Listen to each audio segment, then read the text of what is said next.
Bora, good morning. In this morning's assembly we're going to be talking a little bit about faith and what it means to have faith in things. I'm going to quickly tell you a story about a tightrope walker called Blondin. And he was most famous for tightroping across the Niagara Falls, which is about 1,100 foot wide and 141 feet high. He once went over on stilts, another time he did it blindfolded, and one time he actually went halfway across, cooked and ate an omelette, and then did the rest of the walk.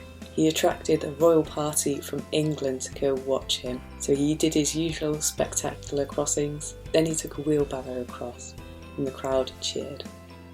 Then he took a sack of potatoes in the wheelbarrow, and the crowd cheered even louder.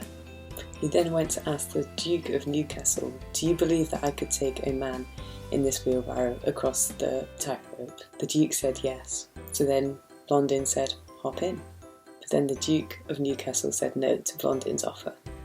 So then he turned to the crowd and said, "Who wants to go in?" But no one wanted to. But then an old lady from the crowd came and sat in the wheelbarrow.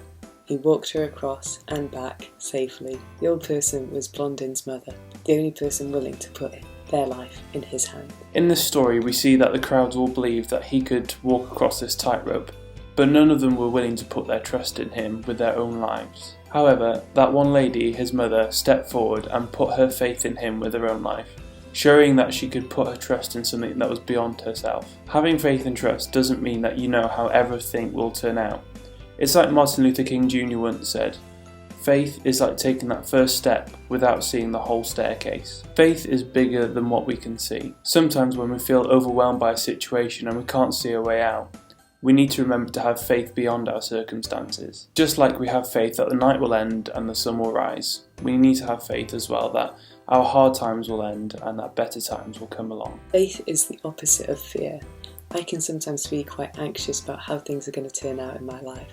I always want things to go my own way and really struggle if I don't see that happening. It can keep me up at night, cause me to lose my appetite and just stress me out. Many times in my life I've needed faith to keep me going. And as a Christian I have faith in God and believe that all things will eventually work out for good. I was once at a point in my life where I felt like I was in a dark tunnel and couldn't see the light on either side. I decided to keep going and have faith that eventually things would get better. And they did. And that helps me now when I go through hard times, to remember what I've been through and to give you confidence for the future. And here's our word from the week from the book of Hebrews. Now faith is confidence in what we hope for, and assurance in what we do not see.